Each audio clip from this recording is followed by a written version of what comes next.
Boa noite. Obrigado. Irmãos, eu vou confessar, eu estava lá dentro e quase que não me conseguia segurar, queria-me juntar aqui ao quarteto, ok? E eu durante 19 anos cantei num quarteto assim também. E nós cantávamos as músicas antigas do Arautos do Rei. E então eu estava lá dentro a segurar-me para não me vir aqui juntar. Mas estava a cantar lá dentro. Muito obrigado, de facto é uma bênção. Realmente podemos começar o culto desta noite com esta introdução tão bonita. Eu quero vos dizer também que eu já estive em vários países, já estive em muitas igrejas, mas eu quero dizer que a igreja aqui do Uberlândia sabe receber um convidado. Vou-vos dizer que hoje tive um dia fantástico, foi muito bom. Até estou assim um bocadinho coradinho, não é? Um bocadinho mais vermelhinho, o sol aqui do Brasil.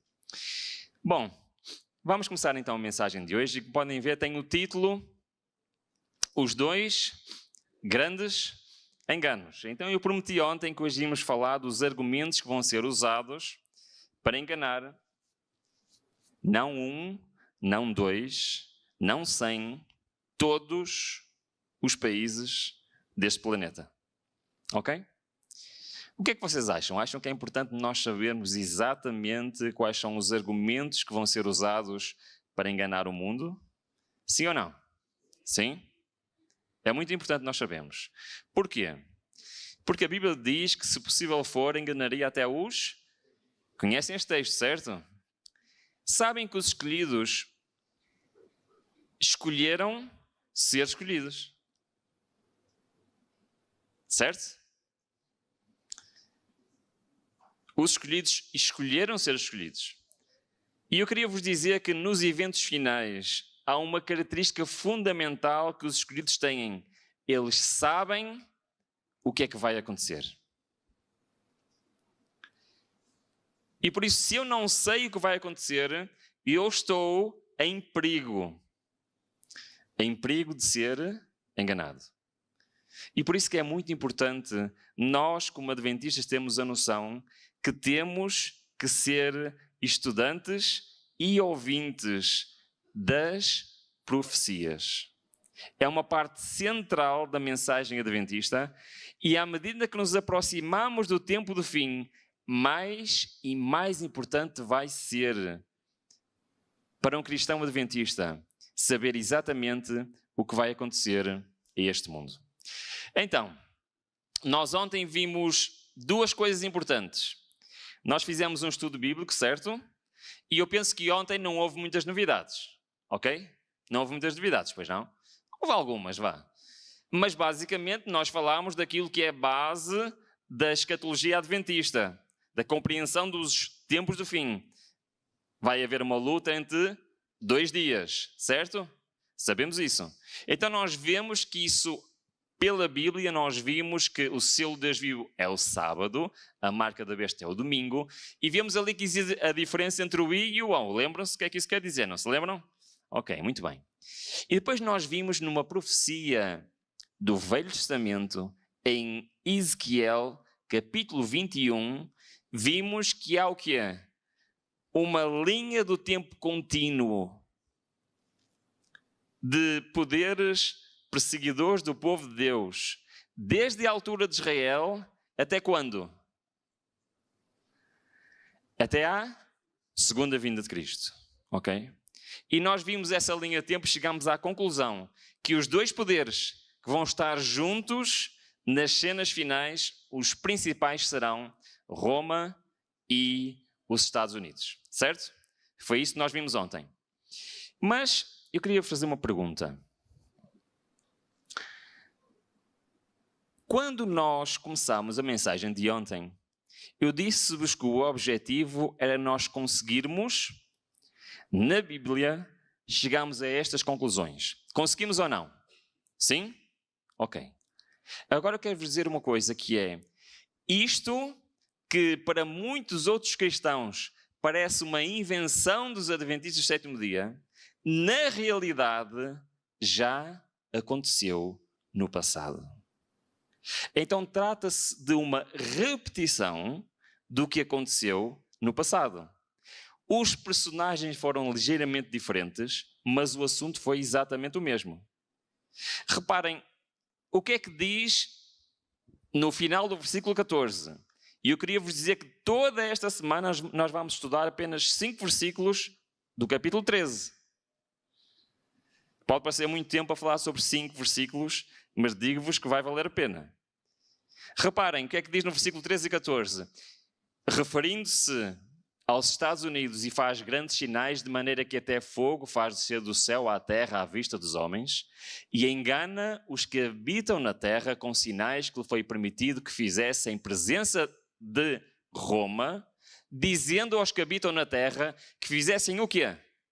Uma imagem a Roma que recebera uma ferida de espada e vivia. Certo?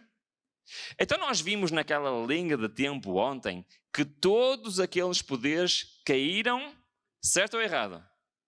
Mas há uma exceção. Há um poder que caiu em 1798 e que ressurgiu.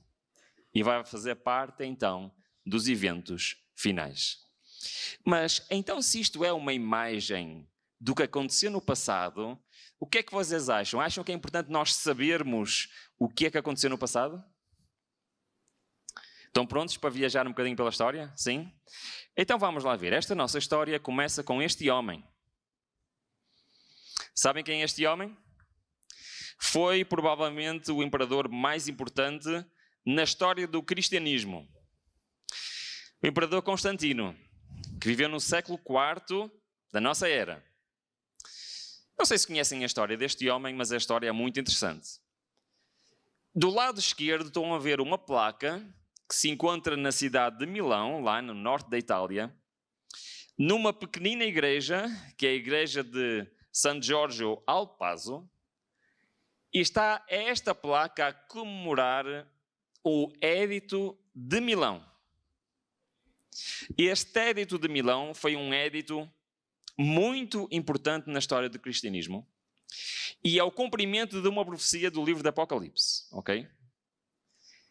Este édito foi assinado no ano 313 e foi a primeira vez na história do mundo ocidental que houve uma lei de liberdade religiosa. Sabiam? O que é que acontecia? Durante os primeiros 3 séculos, os cristãos foram perseguidos, primeiro pelos líderes religiosos judaicos, depois, a partir de Nero, do ano 60, na década de 60, passaram a ser perseguidos pelo próprio Império Romano. Essa perseguição não era universal em todo o Império. O que é que isto queria dizer? Por vezes era numa parte do Império, outras vezes era noutra parte do Império, e ela nunca foi uma perseguição universal até o início do IV século. Durante 10 anos, de 303 a 313, houve a maior perseguição da história aos cristãos em todo o Império Romano. Milhares e milhares de cristãos foram mortos. Ok? E este homem, Constantino, no ano 313, numa altura em que havia 2 imperadores, ok? Um controlava uma parte, outro controlava outra, foi ter com o outro imperador chamado Licínio e fez uma proposta ao Licínio. Ó Licínio, então, andamos aqui a matar cristãos, mas eles são cidadãos exemplares. Por que andamos a matar cristãos? E ele propôs ao Licínio dar liberdade religiosa em todo o Império. E sabem o que é que o Licínio disse? Parece-me uma boa ideia. E eles promulgaram este édito em, precisamente, 13 de junho de 313. E o imperador Constantino assegurou a tolerância e liberdade de culto para os cristãos, alargada a todo o Império Romano. Pela primeira vez na história do cristianismo, um cristão podia dizer: eu sou cristão, sem ter a sua vida em perigo. Os cristãos saíram dos esconderijos, os cristãos pela primeira vez puderam construir igrejas, puderam adorar em liberdade, e isto foi uma mudança radical do dia para a noite. O que é que vocês acham? Acham que, como adventistas, nós defendemos a liberdade religiosa, sim ou não? Sim. Mas isto é muito interessante porque este homem tem uma história peculiar. Ele, inicialmente, Constantino, passou a colocar sobre a proteção da divindade padroeira dos imperadores soldados do século anterior, Deus, Sol, Invictus. Alguém sabe como é que se adora o Deus Sol Invictus? Alguém sabe? Não? Precisamente no dia do Deus Sol Invictus. Alguém sabe qual é o dia do Deus Sol Invictus? É o Sunday, dia do Sol. Em português chama-se domingo. Ok? E ele era um adorador do Deus Sol Invictus. Para ele era o seu Deus principal. E isto nota-se na história da vida dele. Mas também ele é o primeiro imperador da história a considerar-se cristão. Ele supostamente converteu-se ao cristianismo. E por isso ele tentou logo do início dar liberdade religiosa aos cristãos. Porque ele acredita que conquistou o império pela ajuda dos Deus dos cristãos. Bom, vamos avançar um bocadinho na história. E ele já é o único imperador no império, ok? Tem uma boa relação com os cristãos. A sua mãe é uma cristã assumida, é Helena, e ele também se diz que é cristão. No entanto, ele faz algo de muito estranho no ano 321. Ele promulga uma nova lei. E essa lei tem um nome. Sabem como é que se chama essa lei? Decreto Dominical. Essa lei foi promulgada em... onde é que eu vou? Vou andar um bocadinho mais para a frente. Está aqui. Em 7 de março de 321. Reparem o que é que diz. Que todos os juízes, todos os habitantes da cidade e todos os mercadores e artífices descansem no... Não é só no dia do sol, é no venerável dia do sol. O que é que isso quer dizer? Que ele deve ser respeitado como tendo importância de veneração. Certo? Agora digam-me uma coisa. O que é que vocês acham? Agora é uma pergunta difícil, está bem? Já estavam com saudades das minhas perguntas, não estavam? Se todos os cristãos no século IV guardassem o domingo, isto seria um problema? Não? Não, claro que não. Mas se a maioria dos cristãos nessa altura ainda guardassem o sábado, isto seria um problema? Sim, concordam todos? Ok. O que é que diz os livros de história? Reparem bem. Tentem imaginar isto. Imaginem que a maioria dos cristãos no quarto século guardava o sábado. Como é que eles olhariam para esta lei? Apenas 8 anos antes, pela primeira vez, eles eram livres de fazer o quê? Serem cristãos, se reunirem, de terem o culto público, certo? E agora sai esta lei. O que é que acham que os cristãos reagiram? Se eles guardavam o sábado, como é que acham que eles reagiram? Vai começar outra vez o quê? A perseguição, certo? Muito bem. Então, a polémica foi tão grande que o Constantino teve que emitir um novo decreto a esclarecer o que é que ele na realidade queria fazer. E noutro livro de história, está ali a referência, se quiserem ver, diz o seguinte: embora alguns cristãos tenham usado o decreto como apoio à guarda do domingo, para tentar solucionar a polémica de guardar o sábado ou o domingo na igreja cristã, na realidade, o decreto não se aplica a quê? Aos cristãos e aos judeus. O que é que isto prova, irmãos? O que é que isto prova? Prova que a maioria dos cristãos no quarto século ainda guardava o sábado. Ok? Na realidade, se nós formos estudar a história, apenas em Roma e em Constantinopla havia cristãos que já guardavam o domingo. Todo o mundo cristão, no quarto século, ainda guardava o sábado. Então, quando saiu o decreto dominical, eles pensaram o quê? Vamos voltar a ser perseguidos. Então, o que é que Constantino disse? Olha, não há problema nenhum. Este édito não é nem para os cristãos, nem para os judeus, é só para os outros povos. Certo? Muito bem. E resolveu a questão. Mas agora eu faço-vos uma pergunta. Acham que isto ficou assim? Por este decreto dominical? Acham que ficou assim? Aquilo que vocês conhecem da história, acham que os cristãos e os judeus puderam continuar livremente a exercer a sua fé e a guardar o sábado? Vamos ler. Mostrando-se insuficientes os concílios, os decretos dos concílios, foi rogado às autoridades escolares que promulgassem um édito que inspirasse terror ao povo e o obrigasse a abster-se do trabalho no domingo. Começou a haver uma aliança entre os líderes da igreja, que começaram a pedir o apoio do poder civil para obrigar as pessoas a fazerem o quê? O que é que diz o texto? A guardar o domingo. Mas, no sínodo realizado em Roma, todas as decisões anteriores foram reafirmadas com mais força e solenidade.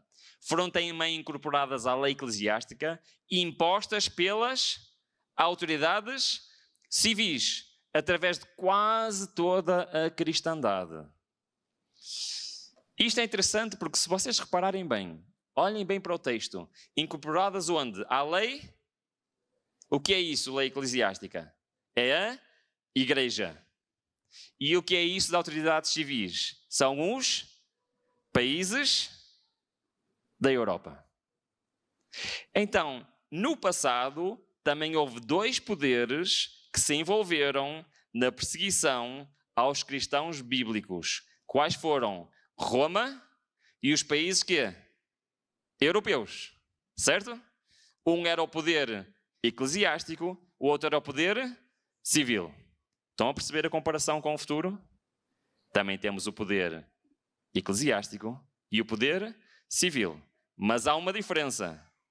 O poder civil é outro. Certo? Muito bem, vamos continuar. Bom, mais uma vez, não ficou por aqui, não é? Ordenava-se a todas as pessoas de qualquer classe abster-se do trabalho usual sob pena de multa. Primeiramente foi pena de multa aos livres e açoites, no caso de serem servos. Mais tarde, um novo decreto veio dizer o quê? Foi decretado que os ricos fossem punidos com a perda de metade dos bens. Finalmente, mais tarde ainda, um novo decreto que dizia o quê? Que fossem escravizados. As classes inferiores deveriam sofrer o banimento perpétuo. Mais uma vez eu vou perguntar, acham que ficou por aqui? Eu gosto muito de história, ok? E eu aprendi que quanto mais nós sabemos de história, mais preparados estamos para o futuro. Eu fui ver, não sei se vocês sabem, mas em Portugal houve Inquisição. Chamava-se a Santa Inquisição Portuguesa. O que é certo é que todos os documentos da Santa Inquisição Portuguesa estão guardados em Lisboa, num edifício chamado a Torre do Tombo. E qualquer português, qualquer historiador, pode ir consultar esses documentos. Então há um historiador português, já antigo, do século passado, que ele foi ver, com os seus próprios olhos, os documentos dos autos dos mártires. Porquê que eles foram julgados? Porquê que eles foram mortos? Ok? E isso é informação pública. Então ele juntou aqui no seu livro, e eu queria que vocês olhassem e vissem comigo porquê que lá um português foi morto. Está bem? Não sei se vocês sabem, mas na Europa existia dois tipos de cristãos. Os cristãos velhos e os cristãos novos.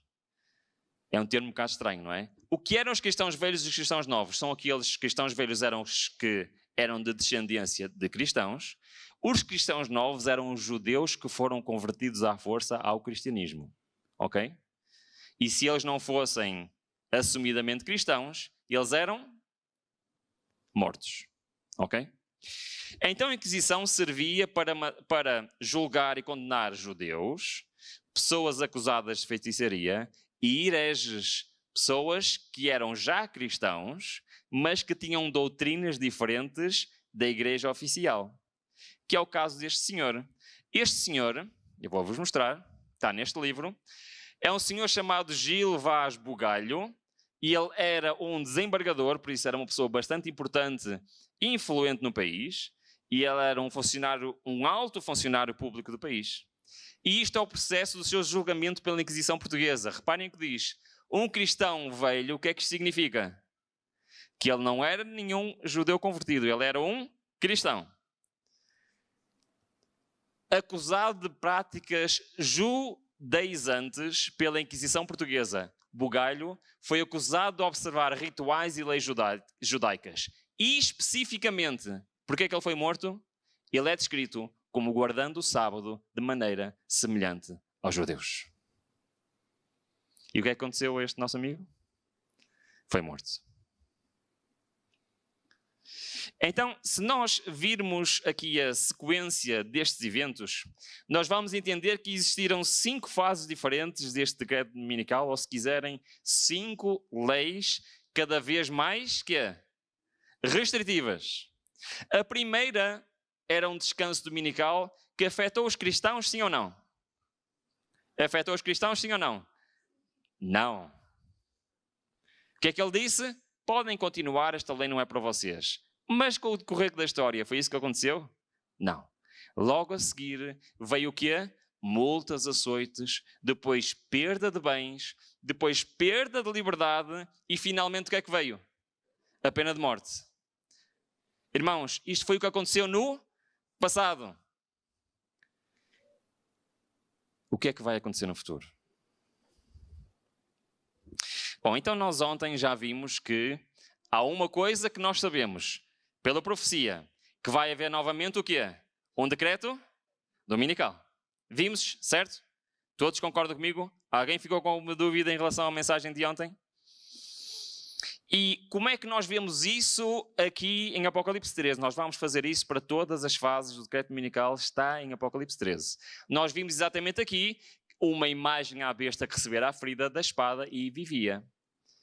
A lei dominical, a primeira lei dominical, é exatamente isto. Imitar o que aconteceu no passado. Agora quero-vos fazer uma pergunta. E esta pergunta é muito séria, está bem? Tem algum problema a um cristão não trabalhar ao domingo? Há algum problema? E eu não costumo trabalhar ao domingo. Não tem problema nenhum, pois não? Então reparem, quando a serva do Senhor diz assim, abster-se de trabalhar no domingo não é receber o sinal da besta. O que é que isto quer dizer? Quer dizer que a primeira lei dominical não vai afetar o povo de Deus. Percebemos isto, sim ou não? É exatamente o que aconteceu no passado. Percebemos isto, sim? Então o que é que acontece? Ela não é algo que um cristão bíblico não possa aceitar. E eu quero vos dizer isto com cuidado. A primeira lei dominical pode e deve ser guardada pelos cristãos bíblicos. Foi difícil o que eu disse, não foi? A serva do Senhor diz que nós não devemos provocar as autoridades desnecessariamente. E se a lei dos homens não interferir com a lei de Deus, nós podemos observá-la. Certo? E eu quero-vos dizer que o problema não está na primeira lei dominical. O problema está na segunda lei dominical. Aí, sim, nós temos um problema. Mas essa vamos guardá-la para amanhã, está bem? Vamos guardá-la para amanhã. Então, se trabalhar ao domingo não é receber o sinal da besta, amanhã vamos ver exatamente o que é receber o sinal da besta. Está bem? Pode ser? Sim? Ok. Então vamos lá. No entanto, esta primeira lei é algo de muito importante para a vida de um cristão. E porquê? Eu queria partilhar este texto com vocês para entendermos bem o que é que isto quer dizer. Porque apesar de não interferir com a vida dos cristãos bíblicos, ela vai ser um sinal fundamental para quem quer servir ao Senhor nos eventos finais. Diz o seguinte: não vem muito distante o tempo em que, como antigos discípulos, seremos forçados a buscar refúgio em lugares desolados e solitários. Como o cerco de Jerusalém pelos exércitos romanos era o sinal de fuga para os cristãos judeus, assim o arrogar-se a nossa nação, Estados Unidos da América, é o que ela está a falar, o poder do decreto que torna obrigatório o repouso papal, que é qual decreto? É a primeira lei dominical, será uma advertência para nós. Qual é esta advertência? Será então o tempo de deixar as grandes cidades, passo preparatório ao sair das menores para lares retirados em lugares solitários entre as montanhas. Eu queria parar aqui um bocadinho, está bem? Vamos tentar perceber o que é que isto quer dizer. Apesar do primeiro decreto dominical não afetar diretamente o povo de Deus, é o último aviso para o povo de Deus deixar as grandes cidades. Isto não quer dizer que não possam deixar antes. Porquê? Porque a obra nas grandes cidades termina no primeiro decreto dominical. Perceberam o que eu disse? Hoje ainda tem que haver voluntariosos cristãos que possam fazer o seu trabalho missionário nas grandes cidades, sim ou não? Porquê? Porque o ministério nas grandes cidades ainda não terminou. Mas quando virmos os Estados Unidos a assinar o decreto em que obriga os seus cidadãos a parar no domingo, isto significa o aviso de Deus para o seu povo: a partir de agora não é seguro estares nas grandes cidades. Certo? Estou a interpretar bem o que está lá escrito? Sim? Ok. Vamos então continuar. Então, esta primeira lei dominical, o descanso ao domingo, como no passado, não tem consequências diretas para o povo de Deus, mas é um sinal para abandonar as grandes cidades. Então, nós já vimos que os poderes por trás desta lei são estes: Roma e Estados Unidos. Agora a pergunta é a mais importante. Como é que eles vão convencer todo mundo a embarcar nesta ideia mirabolante? Isto é muito interessante, porque, ao contrário do passado, e eu aqui quero-vos dizer que a história vai se repetir, mas tem duas diferenças grandes. E isto é muito importante nós sabermos. A primeira diferença é que no passado eram leis religiosas. No futuro não vão ser leis religiosas. Já vou explicar o que é que isto quer dizer. A segunda diferença é que no passado isto demorou séculos. A primeira lei dominical foi em 321. A Inquisição, que matava os cristãos que queriam seguir a Bíblia, foi só no século XII que se iniciou. Perceberam? Esta evolução cada vez mais difícil das leis demoraram séculos no passado. No futuro, não vão demorar séculos. Perceberam as duas grandes diferenças? Sim? Então agora vamos ver quais são os argumentos. E faz grandes sinais, de maneira que até o fogo faz descer do céu à terra à vista dos homens. E começa o versículo 14 que diz o seguinte: e que? O quê? Enganava os que habitam na terra. Então, a lei dominical no futuro vai ser à base do engano. Não vai ser uma lei religiosa. Vai ser uma lei mascarada de outros argumentos e assim vão conseguir enganar o mundo. E eu queria partilhar com vocês quais são as ideias e os argumentos por trás disto. E esta fotografia é uma fotografia icónica. Não sei se já viram alguma vez esta fotografia. Esta fotografia foi, isto é do Washington Post, esta notícia, e é do ano 2017, já lá vão alguns anos. Mas ela é marcante pelo seguinte: temos os dois poderes representados da profecia, certo? E o que é que um está a entregar ao outro? O Papa Francisco está a entregar um documento ao Donald Trump. Este documento é o que está ali, Laudato Si. Sabem o que é que isto quer dizer? Hein? Roma está a tentar dar a quem? Aos Estados Unidos o quê? Olha, é isto que nós queremos que vocês façam, ok? Acham que é importante a gente saber o que é que está naquele documento? Sim? Vamos lá ver? Então vamos lá ver. Primeiro é apresentado neste documento 2 grandes problemas que o planeta tem e depois é apresentada a solução para esses 2 grandes problemas. Diz o seguinte, à medida de cada um... Desculpem, há necessidade de cada um se arrepender do próprio modo de maltratar o planeta.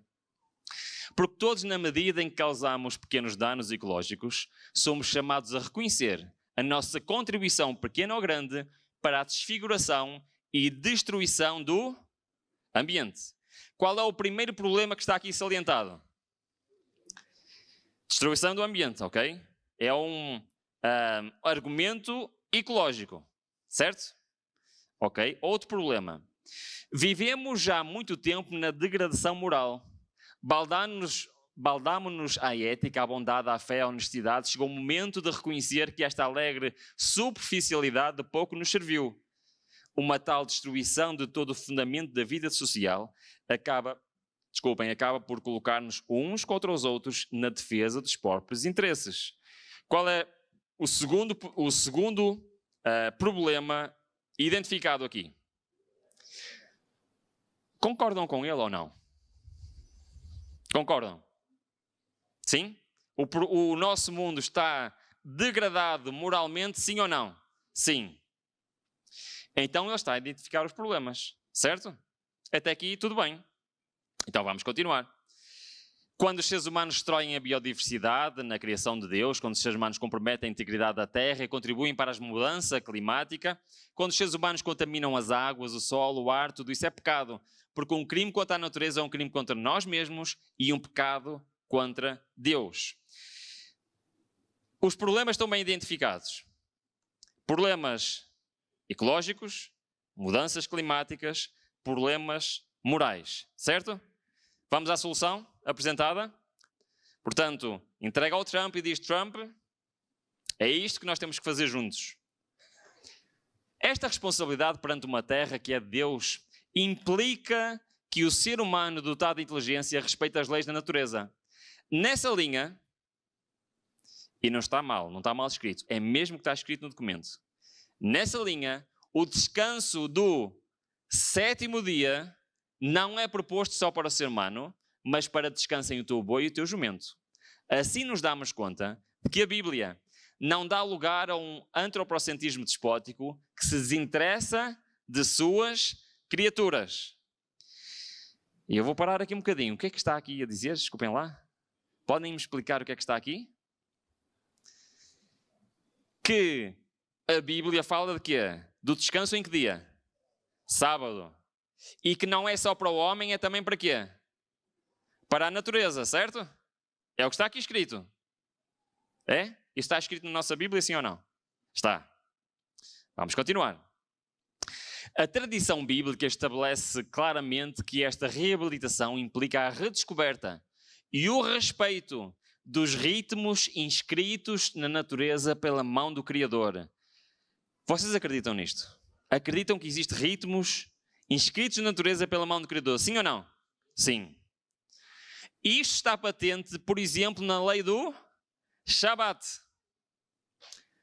No 7º dia. Não há dúvidas, pois não? Sábado, 7º dia. Ok. Deus descansou todas as suas obras. Deus ordenou a Israel que cada 7º dia deve ser celebrado como dia de descanso, um Shabat. Nós acreditamos nisso ou não? Sim. Agora, a minha pergunta é, porquê é que isto está no documento promulgado pelo Vaticano, entregue por Papa Francisco aos Estados Unidos como um guia para o futuro? Basta continuarmos a ler. A participação na Eucaristia é especialmente importante em que dia? Que dia? Domingo. Este dia, à semelhança do sábado judaico, é-nos oferecido como dia de cura das relações do ser humano com Deus, consigo mesmo, com os outros e com o mundo.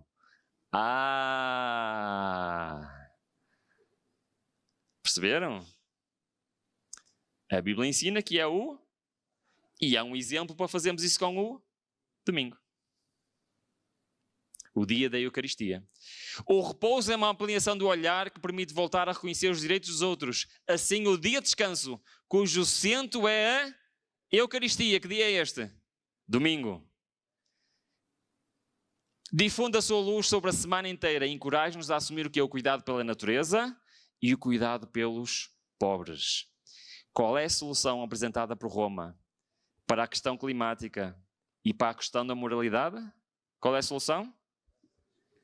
Descansar ao domingo e levar as pessoas à participação de atividades da igreja ao domingo. Então nós temos aqui dois argumentos. Reparem, argumentos que é morais e argumentos científicos. Concordam comigo? Foi isto que nós acabamos de ler? Esta é a ideia de Roma, sim ou não? Sim.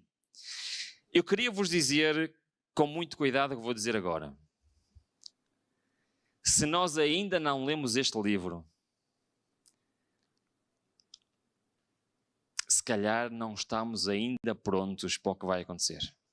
Está bem? Não quero aqui dizer mal de ninguém, está bem? Mas eu desafio a cada um de vocês, se ainda não leram este livro, que possam ler. Eu já li este livro mais do que uma vez. E eu digo-vos que há capítulos deste livro que eu já li muitas vezes, já estudei muitas vezes. E mesmo ao fim de muitas vezes, isto que vos vou apresentar aqui, sempre me passou ao lado e eu nunca tinha percebido que lá estava escrito. Até um dia, uma igreja me pediu para fazer uma mensagem sobre um capítulo específico deste livro. E foi uma bênção para mim, sabem porquê? Porque eu li lá uma coisa que já tinha lido tantas vezes e nunca tinha percebido. Num desses capítulos ela está a falar sobre a lei dominical. Agora reparem bem o que é que ela diz. Esta mesma classe apresenta a alegação de que a corrupção que rapidamente se alastra é atribuível em grande parte à profanação do descanso dominical. E que a imposição da observância do domingo melhoria quê? Grandemente o quê? Foi o que acabámos de ler ou não foi? O que é que diz no grande conflito? Que um dos argumentos que vai ser usado é qual? A restauração de quê? Da moralidade. Se o domingo for estabelecido, é uma oportunidade de resolvermos o problema moral da sociedade. Como é que ela poderia saber que isto ia estar escrito num documento em 2017 entregue ao Presidente dos Estados Unidos? Não é? As bênçãos que nós perdemos em não ler o espírito da profecia. Mas não fica aqui o texto continua, reparem. Insiste nisto, especialmente na América do Norte, onde a doutrina do verdadeiro sábado tem sido mais amplamente pregada. Mas ela continua. Nesta geração, muitos há cujos olhos se tornam ofuscados pelo resplendor das especulações humanas, da falsamente chamada ciência. Não percebem a rede e nela caem tão facilmente como se tivessem os olhos vendados. Os homens exaltam as suas próprias teorias acima da palavra de Deus. Pode a inteligência causar maior dano que a ignorância. Assim a falsa ciência da atualidade, que mina a fé nas Escrituras, mostrar-se-á tão bem-sucedida para preparar o caminho para a aceitação do papado, como fez o formalismo aprazível, como fez a retenção do saber, ao abrir o caminho para o seu engrandecimento na Idade Média. O que é que ela está a dizer aqui? Qual é o outro argumento que vai ser utilizado no tempo do fim? É o quê? Ciência. Era isso que estava no documento que nós lemos ou não? Não acham que isto é incrível? Exatamente Deus já nos disse, há muito tempo atrás, o que é que ia acontecer. A minha pergunta é, será que nós sabemos isto? Então os dois grandes argumentos que vão convencer o mundo a parar um dia por semana são quais? Temos que resolver a imoralidade deste país, temos que resolver a questão climática. Um argumento moral e um argumento científico. E agora vou fazer uma pergunta, está bem? Já ouviram falar destes argumentos na comunicação social? Acham que eles estão a ser pregados a todo mundo, já hoje, sim ou não? Nós vivemos numa época incrível da profecia bíblica. Nós vemos todos os dias à nossa volta as profecias a se cumprirem. A minha pergunta é, será que nós estamos a reparar nisso? Será que nós estamos a reparar de que aquilo que se passa à nossa volta está a preparar o mundo para aquilo que vai acontecer em breve? Se nós vivêssemos há 50 anos atrás, irmãos, nós podíamos acreditar nestas profecias, mas não tínhamos os sinais evidentes à nossa frente, como temos hoje. Concordam com o que eu estou a dizer, sim ou não? Estes são os dois grandes argumentos. Eu queria terminar com um texto que se encontra no livro de Sofonias.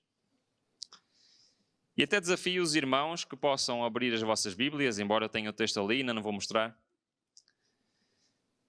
Porque este texto é um alerta. E porquê que é um alerta? Eu uma vez ouvi um irmão a dizer o seguinte: quando eu vir estas coisas acontecerem, eu vou me preparar. Eu vou acreditar. E sabem qual é o problema deste tipo de raciocínio que muitas vezes nós, como cristãos, temos até subconscientemente? Acham que quando estas coisas começarem a acontecer, é a altura então de nós nos prepararmos? O que é que vocês acham?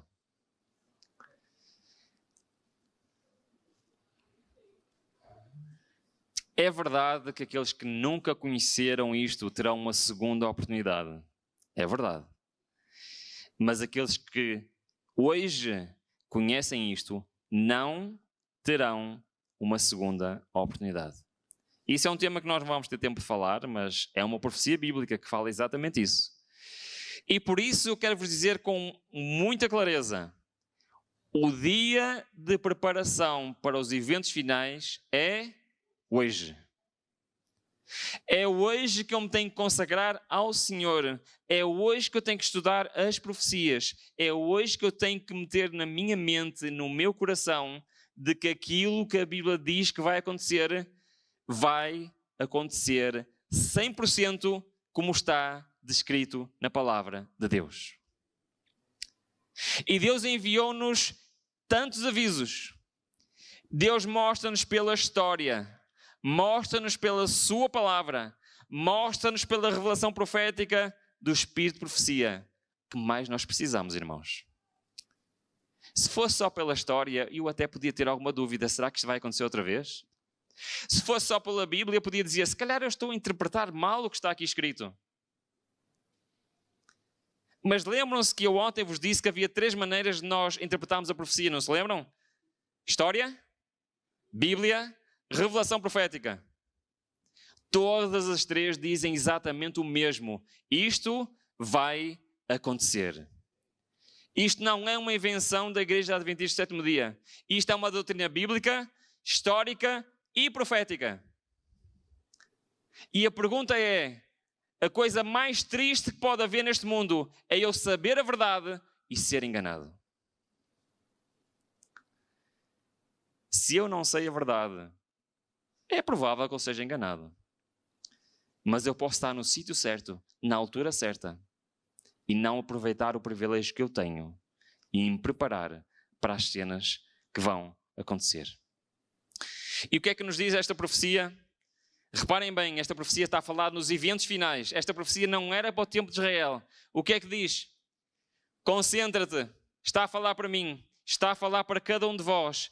Examina-te. Ó nação que não tens pudor, essa nação somos nós. E o que é que diz a seguir? Antes que saia o decreto, pois o dia se vai como a palha, antes que venha sobre ti o furor da ira do Senhor. Foi aquilo que estudámos ontem. Apocalipse capítulo 7, versículo 1 a 3. Sim, antes que venha a ti o dia da ira do Senhor. Esse dia vai chegar. Quer eu esteja preparado, quer eu não esteja. Todas estas coisas vão acontecer. Quer eu esteja preparado, quer não esteja.